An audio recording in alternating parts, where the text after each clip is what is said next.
Ladies and gentlemen, power is very sweet, and power is also temporary.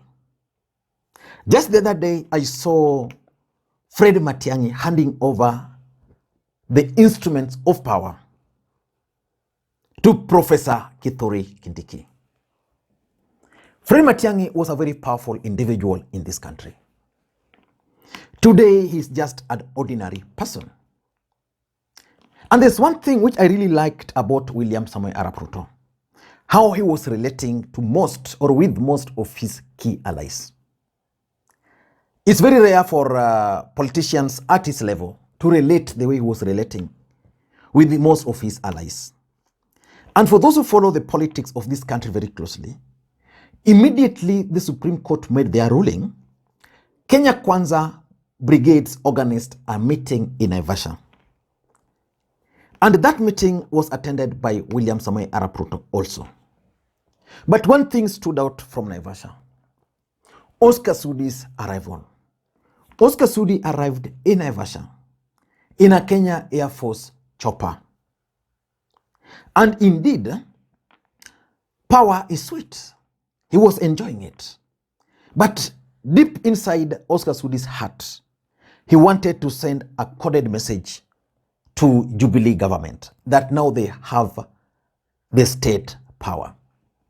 Then Kenyans made noise. I remember Lekena or Ledama Olekina reminding Oscar Sudi that power is temporary at that particular time. Then later on, Rigathi Gachagua and Kenya Kwanza brigades came to Kisumu during the music festival, I think. And when they left Nairobi in the military chopper, I remember there was Toto, the Bomet women rep. When they left Nairobi, they took photos inside that military chopper. And Kenyans really raised concerns about the security of the country, and especially the head of state and his deputy, because the head of state and the deputy are now under state protection. Then yesterday, Mwala member of parliament, what is his name? Vincent Musyoka,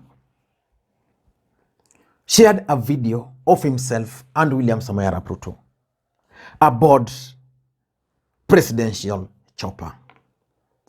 And that video elicited serious reaction from Kenyans.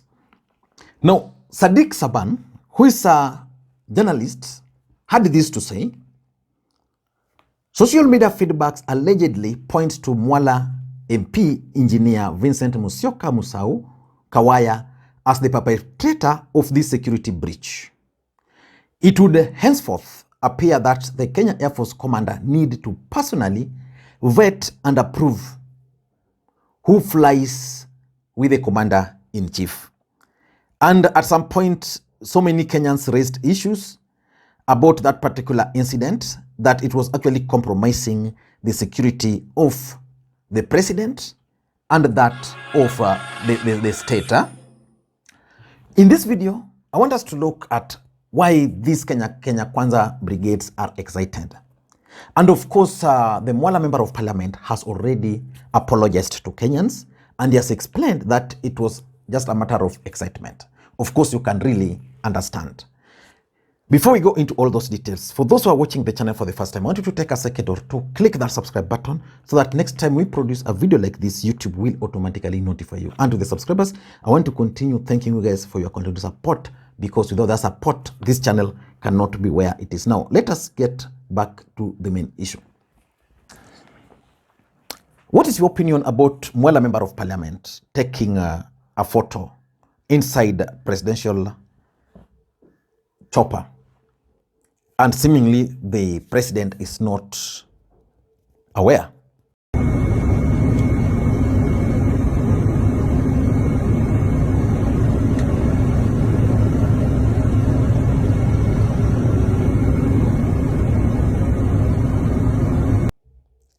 When the Rigathi Gachagua Kisumu incident took place, most Kenyans came to the defense of people like Toto, because these are people who came from nowhere, from, just confidence, hope, then won, then from a nobody and landing into that presidential chopper. And Kenyans were like, it's just normal. She's a hustler. From that day up to now, I've not seen inside that military chopper again by Rigathi Gachagua. But this particular incident raised serious concerns about the safety of the president. So for me, I tend to think that, number one, William Ruto needs to now start advising his allies that he's the president of the Republic of Kenya. And therefore, the security and even access to him is really limited. And those who get the privilege of being invited to accompany him to an event or something is just a privilege. And that privilege must be carried with the highest level of responsibility, high level of responsibility, high level of humility, so that these kind of incidences do not arise again.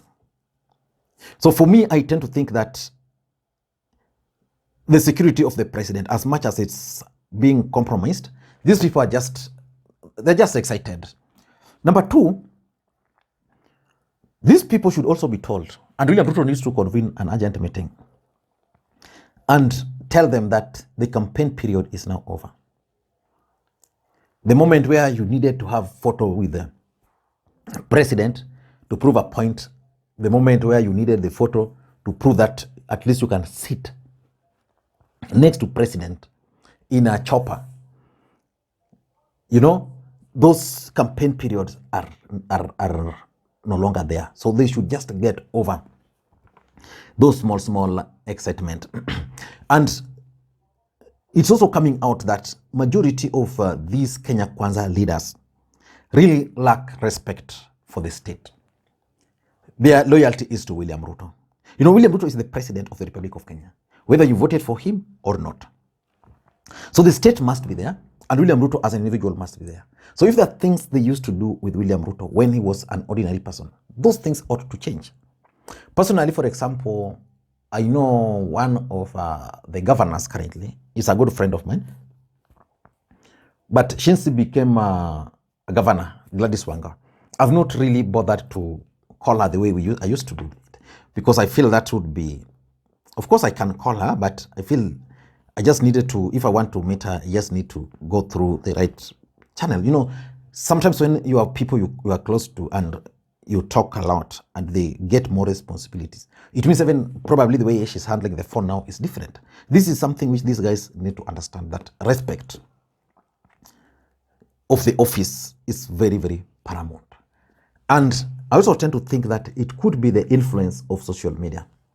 Social media is putting a lot of people under pressure. You want to prove a point. You want to prove a point to everybody that you are close to the president, And the only way to prove is that the president is outside there. You are with him. You take a photo and you share. So for me, I want to blame Kenya Kwanza for failing to really educate their members on some of these basic things. We never saw the inside of a military chopper, presidential chopper for that matter. When Uhuru was the president, when Kibaki was the president, when Moi was the president. We never saw it.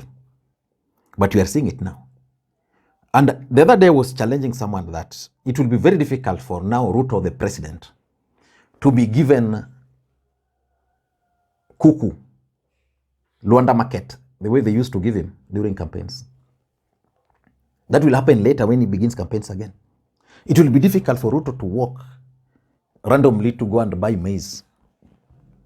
Ama you are selling ndizi and William Ruto is in the area in a rally, then you move close and then give him the ndizi. There's a woman who tried that and she saw fire. But I think we're human beings, so the gentleman just needs to be forgiven. I don't know what you think. That's my take. Bye-bye.